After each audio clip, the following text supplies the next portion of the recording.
All right, everybody. Well, welcome to another episode of Cannabis Unlocked with Key Investment Partners. I'm thrilled to have one of my favorite podcast hosts on the show today, Rena Sherbill. Rena is joining us from Seeking Alpha and are you in Tel Aviv, Israel, or are I you? am Yep, indeed. in Tel Aviv. If anybody ever, is active on the cannabis podcasting scene, I'm sure that Rena's podcast is likely at the top of your list.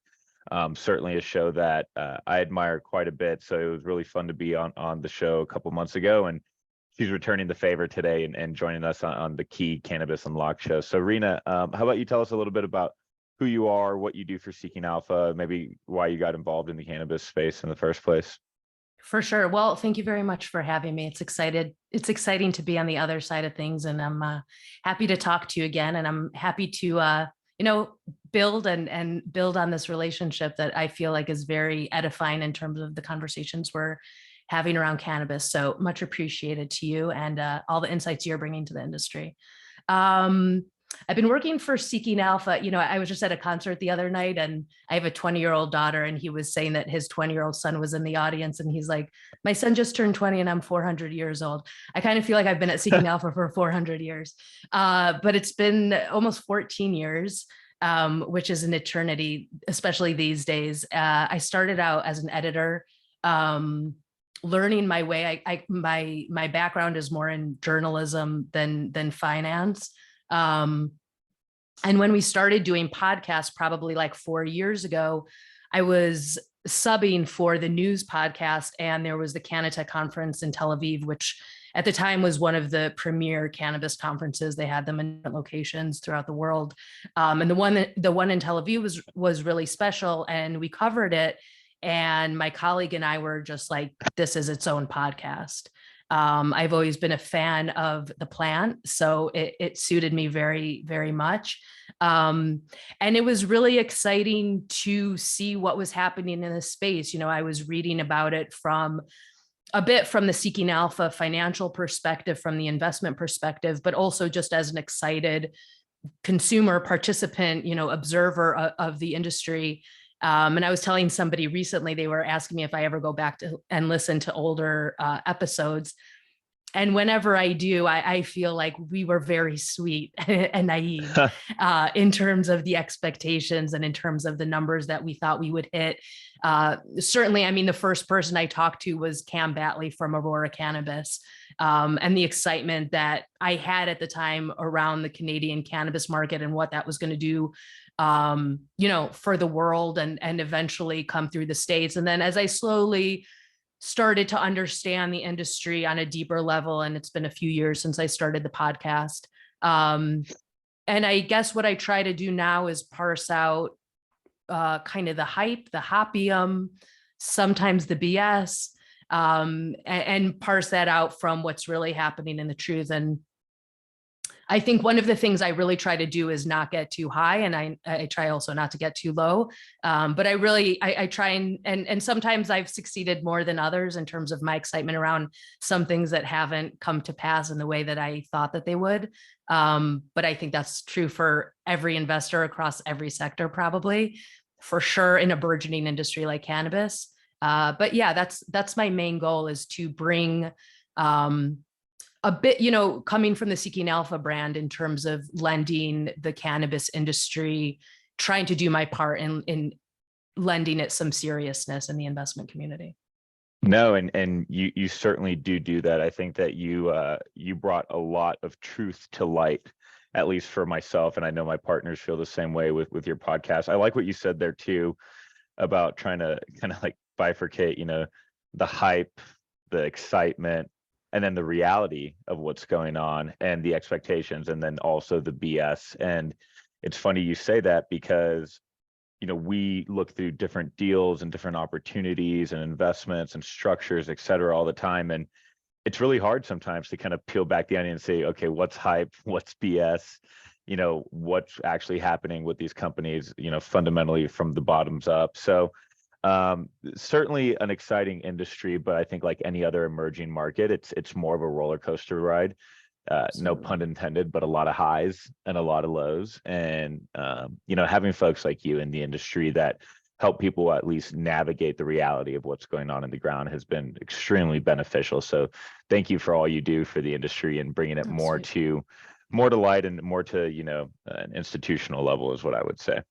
I appreciate that. Thank you. Thank you. Yeah, Likewise. absolutely. Yeah, So, look, sorry, I was just going to say, I mean, I don't mean to interrupt you, but one of the things that I was going to say is, the thing that I've loved most, or I guess one of the things that I've loved most about doing the podcast is meeting people that are really committed to doing that. And there's a lot of people out there, and I gained so much from, so many people covering the industry. And I think a lot of the people in the industry have a love for the plant and what it can do for humanity. And the people on the investing side of things, I think, also see that there is a huge opportunity there for people, even retail investors one day. one day. And that to me is really exciting. So I feel like I really appreciate you saying that, and I definitely feed off the inspiration of others very much so. Oh, I love that. Well, we'll keep fighting the good fight together here, and this Yeah. industry will continue to grow. I have no doubts about that. And Yeah. we'll learn a little bit about your insights, specifically with regards to where we think the industry is headed and where things really stand today. So I think that's a good segue. This is a broad topic question, but can you give me maybe the 30,000 2-minute overview on your view of the current state of the cannabis markets, and specifically, I think the U.S. Yeah. Gosh, what day is it? There, or what minute is it in the day? There are, so I guess the way that I look at it, there are things to be excited about, and there are things to want more improvements in. I would say the things that I'm excited about are the states that are rolling out.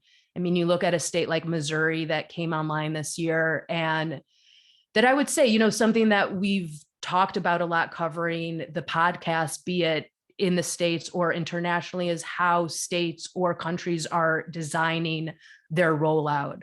And something that I've been really happy about is how Missouri has designed their rollout, how they've actualized it, how successful it's been.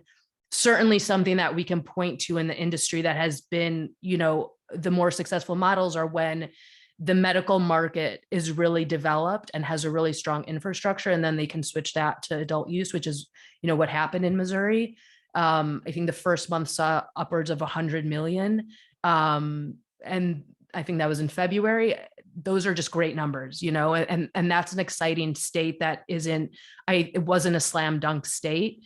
And I think that's really nice to see, especially when so much time and energy is spent covering the New York market and the California market, which are less exciting to talk about in a lot of ways.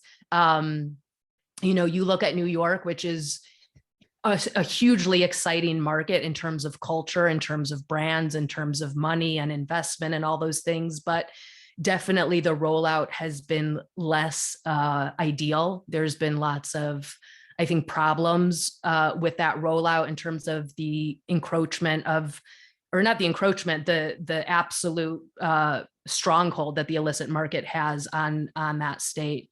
And I think California also, you're seeing a lot of companies leave California because of all the difficulties in navigating that market. Also speaking to the illicit market being, I would say, their biggest competition there. And so there's a lot of problems in some of the bigger states. But there are points of light to point to, I think. And then, on the flip side, we saw, I think, like 5 states say no to cannabis bills this year. Mostly, I hate to bifurcate between red and blue, although I know it's done all the time in terms of states, because I think people and states are a lot more complicated than a color.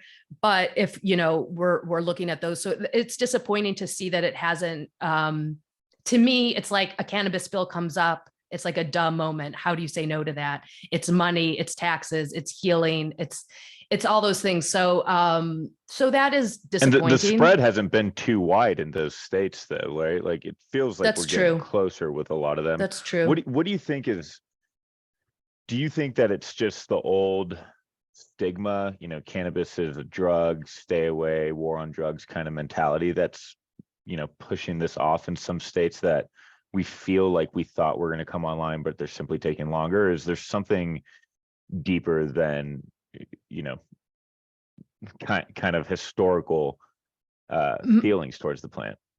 My sense is that it's definitely partly that. I think also when you're talking about change, I mean, when I see changes happen on a small scale, I see people freaking out because change is hard.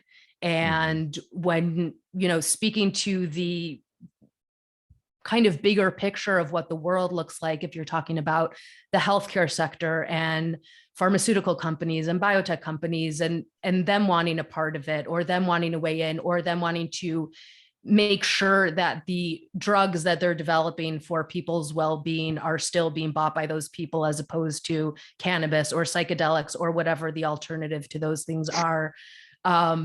It's shocking and upsetting because of how, certainly in some cases, those medicines are good and life-saving, but certainly in many cases they're life-destroying. And I think it's the stigma. I think it's probably pharmaceuticals pharma's hold on, you know, politicians and money and what we're able to get done, and the notion of change and people just letting go of what they used to think and what they thought that they knew and what they were in many cases rabidly against, and in some cases still are rabidly against. Yep. But to be honest, to be rabidly against cannabis or psychedelics for that matter at this point, to me just smacks of, I am not looking at real research. I am just going by what's rolling around in my head and what's been rolling around in my head for, you know, however long they've been around. And it's not updating the story. It's just not updating the story. That's exactly right. Well, the sad part is we've had the scientific research for, you know, 4 or 5 decades now, and it's been largely ignored. I mean, we could go down this rabbit hole for sure, but the fact that it's a Schedule 1, and we know for a fact that there are FDA approved drugs like Epidiolex or cannabis, you know, not derived, but synthetic cannabis like Marinol that's used for cancer patients, et cetera. It just makes absolutely no sense. I think that you mentioned big pharma, obviously kind of being a blocker, and that's, I think, obvious to a lot of folks. I think one that a lot of folks don't really talk about actually is private prison complex and how deeply seated that is into some politicians' pockets as well. I do talk to a lot of folks that think that that's actually probably one of the biggest roadblocks to the industry, but I think we could have a whole separate podcast talking about what we would call the racist roots of cannabis, really. Absolutely. But in fact, I think maybe introducing you to one of my business partners, Jordan, who has written quite a bit on the topic there, would be great if you ever wanted to go down that path. Yeah, but no, it's definitely a really strong point. I was just hearing somebody say the biggest kind of mental health institution in the world is jail, and it's not being done well. That's crazy. Yeah. We know we like to put people behind bars, especially in the US. So yeah. Anyways, I don't want to go too off topic there. Very, very relevant to the entire conversation towards legalization. But yeah, let's focus a little bit on, you know, again, the state of the cannabis markets. One of my favorite publicly traded companies out there, GTI, announced earnings recently. Would love to kind of get your take on how GTI is faring. I think in some ways it was really good. You know, I think in some ways, you know, they beat expectations, but I think one of the things that you can point to, and this is happening across the industry, is the analyst downgrades. And that is disappointing. And I think also, well, specifically to Green Thumb, you know, I think that it's a really strong operator, definitely one of the strongest operators in the space. And I think it's proven that over time. I think what's concerning now is what's happening in the industry. So there's points of light to point to in the Green Thumb report, right? I mean, there is, you know, in terms of the cash flow, it's there. It's profitable. I think though, what we're concerned about is in terms of like the broader industry, what's happening with pricing, what's happening with sales. And that is hard to navigate, I think. And I think also the volume in the investing community, it's just really low. And so you can have good news, you can have these fundamental wins, but then they're not translating into share price. And there's just such a low volume in the industry that it's just hard to kind of celebrate the wins because you're not seeing them actualized in the bottom line. And that's really frustrating.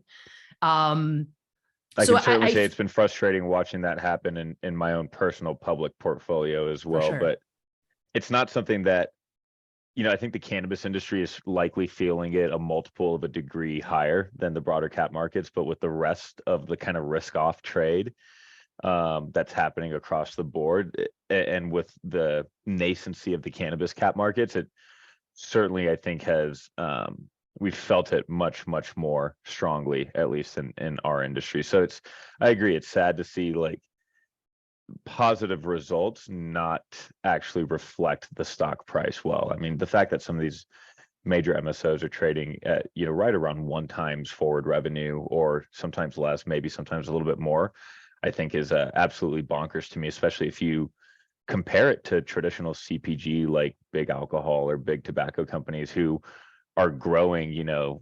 Sometimes they're not even growing, they're more stagnant or negative growth, but let's just say 3, 4, 5% a year, where cannabis companies are growing EBITDA 30, 40, 50% year over year as they're getting more efficient, but they're trading at multiples far less than their CPG analogs out there. It's absolutely bonkers to me. I think it's just not well understood, frankly. Yeah, I think that's right. I think it's also just it's really hard to navigate when you're not seeing true reflection. That's just really hard to navigate as people and as investors. Yeah. Sure. If you believe, again, I think we talked about this the first time, in the long term and longevity of the industry, and I think if you have a strong focus on balance sheet, and you can stomach the ride of the public markets, it's worth a long-term bet. And that's we're private markets investors. We don't really invest in common equity. But we do believe in the MSOs and the big publicly traded companies. We do look to work to structure deals with them because we ultimately believe in them. It's just a different risk-adjusted return profile, obviously, than the common stock. And obviously, you don't have the heartache of riding the up and down roller coaster. But right. Yeah, we're long-term investors one way or another. I think folks need to approach the industry that way generally too. This is not one that I would recommend, coming in and day trading. I think you might get your butt handed to you that way, but again, probably a different story there too. No, absolutely. And I think you need to understand your investing timeline. I think, there was, and I think the way that the rallies have come in terms of how strong they are around these headline promises. Mm-hmm. And then if they're not followed through, which in many cases they're not, it just really leads to severe disappointment. But I think probably the excitement is overwrought as well. Until we get to this place, which I think is a little bit far off, where what's happening in the narrative around cannabis is really being actualized in terms of, I hope it's completely descheduled, not rescheduled, but in any of those scheduling conversations, that helps in terms of, if we ever do get to a safe banking or getting rid of the 280E tax, which is going to help these companies. So I think it's definitely a matter of having a strong stomach, and also, not looking at your portfolio every 2 seconds and being like, I mean, my God, Green Thumb is under $9. 2 years ago, who would have thought that Green Thumb would be under $9? And It's still at the top of the MSO heap. It's still one of the strongest performers. It's insane, and they're providing some good news despite the negative kind of sentiments in the broader industry. That's just really hard to deal with, I think, as a human being. So just being able to ride that wave and not sell every time it gets really scary, which is, very, very often. Very often. Yeah, exactly. I think that's a really good segue into one of the topics that I wanted to chat with you about. So I'm going to bounce around a little bit here, but, you were talking about some of the regulatory paths forward and, how far away is it, et cetera. What are your views on maybe safe banking or rescheduling? Do you think we see some relief in 23? Do you think it's maybe more headline relief by the end of the year? What are your expectations? I know, absent a crystal ball, it's Yeah. you can't promise anything, but what are your thoughts here? I will make all my promises caveated. Yeah. No, I promise nothing. I promise nothing. I don't see it happening this year. I don't see it happening this year, unfortunately. I do think it's a bit headline driven, and I think the politicians like to play this game. Maybe they even love to play this game because they really play it well and a lot, in terms of driving the positive sentiment.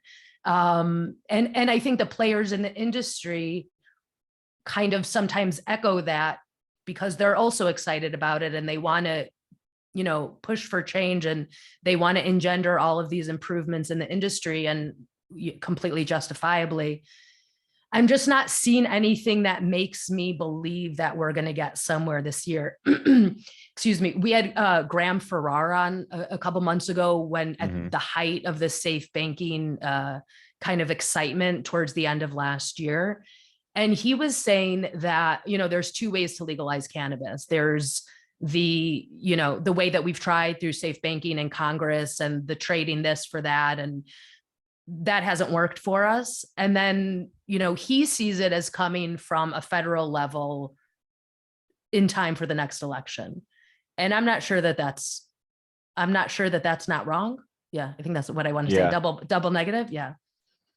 It just seems like it'd be such a slam dunk for the Democrats at this point, like any cannabis reform. And look, I mean, Booker, Schumer, Wyden, they dropped the ball. Like, hear me out, guys. I hope you're listening to the podcast because you messed up. I don't blame McConnell for saying strip it from the NDAA or the omnibus package back in December regarding safe banking for everyone's benefit. Look, it feels like we have the standalone votes to at least push this through, but we've had SAFE pass the House, like 7 times now, and it's yet to really make it to the Senate floor. I think we're going to have to see it passed in the Senate.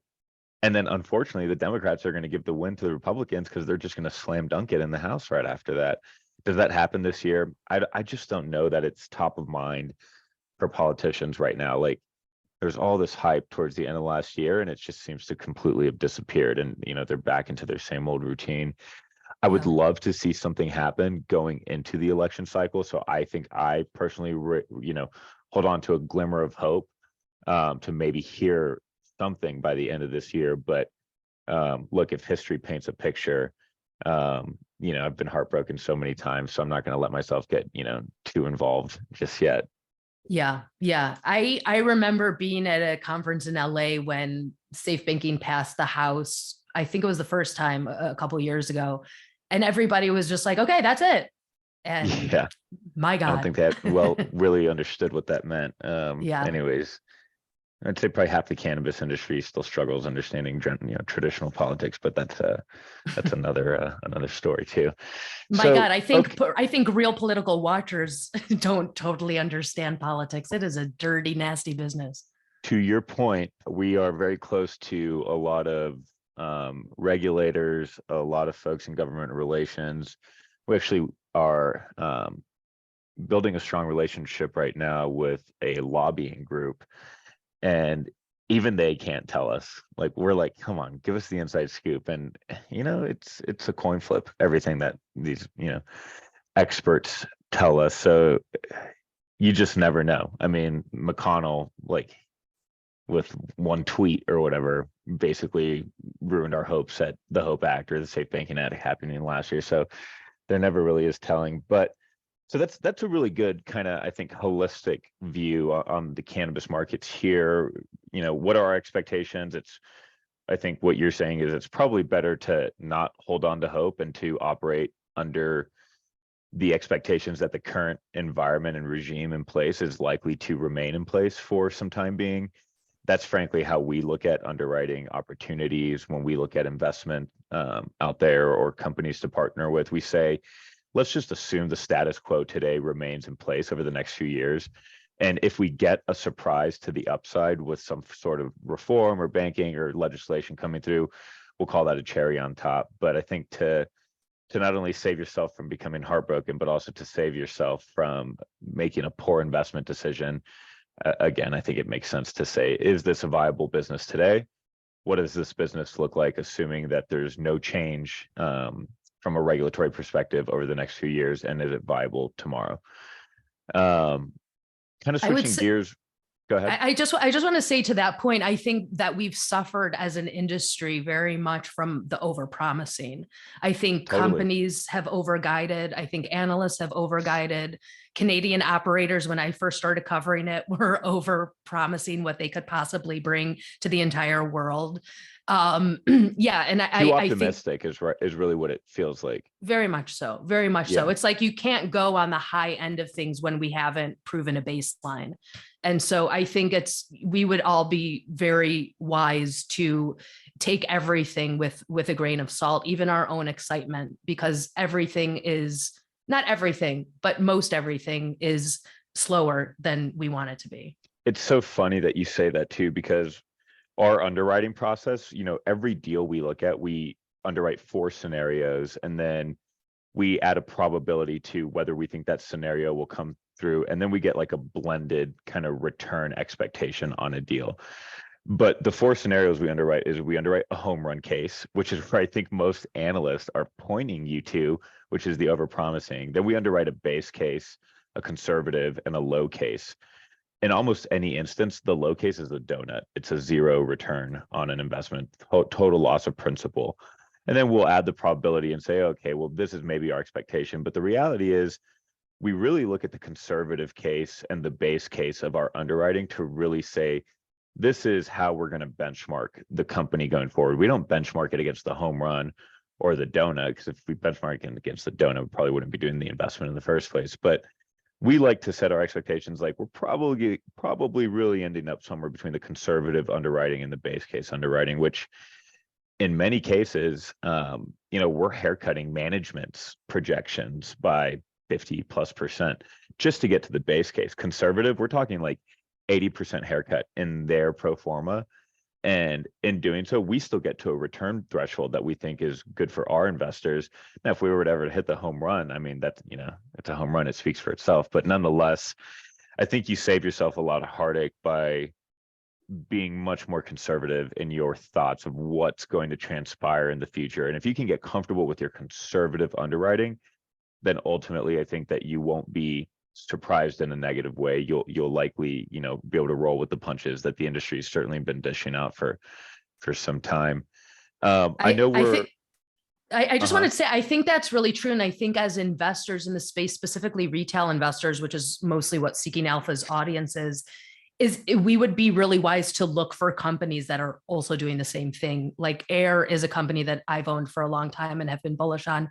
And they, I think, got caught overextending themselves. And there's been a lot of layoffs, or a company that I don't own, like Curaleaf, that got into California and then got out of it, or companies that we're seeing across the industry that got into acquisitions that didn't pan out. And then they either are going to court over it, or, they had to swallow something. So it's not just us as investors, but also what the companies also should be doing that. Yeah, I totally agree. I know that we set aside, as kind of a set amount of time here. There's just maybe a couple more questions I wanted to ask you, and then we can wrap this up. It's been so difficult to study and research cannabis in the US for decades because of its status as a Schedule I narcotic. Hopefully we see some big change with, the White House recently signing that medical marijuana bill. But talk to us a little bit about what's going on in Israel with regards to the pharma research that's being done, the IP development, et cetera. I think that Israel, if I recall correctly, I saw a chart, and this is not just cannabis. Israel leads the world with regards to R&D spend per as a percentage of GDP, and we see a ton of research coming out of the Israeli market. I would love to kind of just hear your take on what the views are there. Yeah, I mean, I think that's one of the reasons why I was excited to get into cannabis living in Tel Aviv, because I can avail myself to a lot of people that have been doing research on cannabis for a lot longer than the industry's even been alive in many parts of the world. I don't know if everyone out there knows that Rafal Meshulam, who's a scientist at the Technion in Israel, he was the one that discovered, THC in the first place. Mm-hmm. And from there, it's been very much a research based, you know, state in terms of how we're looking at cannabis. It's not really translating. Well, it's kind of translating into the, kind of marketplace slowly. But yeah, I think what's really exciting is all the research and the credibility that's come from that. And I think one of the things that I was talking to somebody that runs a psychedelic company, and he was saying that one of the missteps that he thinks the cannabis industry made was going straight from medical legalization to adult use without really developing the research behind cannabis. And That's interesting. I think what's happened because of that is like the stigma that we were speaking about at the beginning of the conversation. I think I don't know much, but definitely some of that would be dissipated if we had data to back us up, and we could Absolutely point right. to real hardened research to prove our case. And we wouldn't say, well, my aunt just let, or my, we wouldn't be relying as much on anecdata or on human rights or all the things that we're forced to rely on without really robust, rigorous data. So I'm very encouraged by that side of things that's happening here. And I see it spreading to other parts of the world. And I think that that's really salient in our development of the industry. I think it's a really essential part of, I think, something that's missing in the States. It's starting to be figured out. I mean, it's definitely happening more and more, but I think it's definitely missing in the States. Yeah, that's a really thoughtful perspective. And it's funny because you say that and it instantly clicked and resonated with me, but I didn't I don't think that I've ever really considered that viewpoint with regards to how quickly, medical cannabis has really just been a Trojan horse to Right. adult use recreational cannabis, and we kind of skipped a step in between there. But I do think that over time the research will come, it will continue to happen. I think that, regardless of the market's reaction, I think that Biden signing this medical marijuana research bill hopefully does open up the avenues for us to start seeing more positive results. At the same time, I think that people should expect to see that long-term use of any substance is likely not good for you. So I know that we're seeing some headlines out there that, oh my gosh, you're combusting and smoking something in your lungs, e.g. cannabis in this example.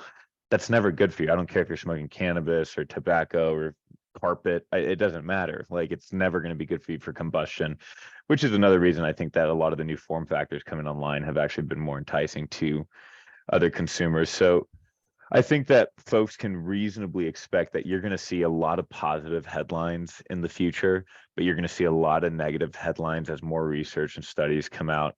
And you should be should questioning where that, sorry, but you should be questioning where that research is coming from, because there is biased research. Don't get it twisted. definitely, Yeah. definitely. Yep. So we try our best, and you do a good job of this on the podcast as well, as trying not to be biased and giving more of a holistic view on the space. But look, just like any other substance, like, let's not forget it's psychoactive. It's going to have its positive and its negative effects. And I think that responsible consumption is something that needs to be taught. I think that that's frankly a big reason to push towards legalization in the first place, is not only um, having more avenues to educate consumers via, bud tenders, et cetera, but also just making sure that the product that you're buying is safe, it's been tested, where it's coming from, exactly what you're consuming, so that you can hopefully avoid, the stories of, oh, I took an edible and an hour later I wasn't feeling it, so I took another one and then I went to the hospital because I got too stoned. But Rena, it's And been a pleasure. Go it's ahead. been a No, go ahead. pleasure. No, I was just going Yeah, to say, and also become informed. Like, if you are a consumer of cannabis, get really informed on what that is. Because not all cannabis is psychoactive.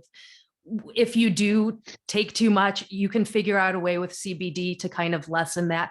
There are many, find out what terpenes are healing. Like in terms of the medical approaches, there's so much research being done. There's so much to know, and it's not all psychoactive. You don't have to smoke it. So from that vantage point, it doesn't have to be something problematic. But yeah, I think the key is just in terms of investing, in terms of healing, arm yourself with knowledge. Yeah, I like how you said that there. The key, it bodes well to me and my company. But anyways, that was excellently done. Yes, it was. So my final comments here are, I'm so excited to see where the industry's headed. I would, a few years ago, I probably would have said, 5 years from now, man, there's going to be so many different remedies, formulations, etc., for different ailments, etc., on the shelves. I expected that this would be on nutraceutical company shelves and the GNCs or the vitamin shops in the world as another line item ingredient in different types of nutraceuticals or even pharmaceuticals. We're probably a little bit further away from that today than I would have anticipated. But nonetheless, I do think that the future is very bright for the industry. I think that there's going to be a lot of interesting form factors, to your point a second ago, and it's going to be quite interesting to see how it all evolves. But it's been, as always, a pleasure talking to you. I really appreciate you coming and joining us on our show. I hope that we're able to maintain this relationship and go back and forth over time, and hopefully folks that are tuning in are getting something out of this, and over the evolution of time, we'll see how far the industry truly has come. Never expect for anything to be a straight line up and super easy. We expect for it to be a roller coaster ride, but nonetheless, I would say we generally are trending in the right direction still, which is important to realize also. I think that's right. Markets do not move in a straight line, even if we thought that they would in 2020. They don't. Yeah, very much so. And I very much appreciate you having me on. It's great to keep this conversation going. Definitely want to keep it going. And yeah, I would just encourage all investors out there to take advantage of all the research and analysis being done, and find the people that you think are smart and telling it right, and do your due diligence and be patient. Yes, patience is key. Yeah. Well, thank you so much, Rena. Patience is key. You did it again. Oh, I did it again. I didn't realize I did it. There you go. I guess. Well, that's a good note to end on. So thanks everybody for joining us on the podcast today. Thank you, Rena. Thanks, Tiby.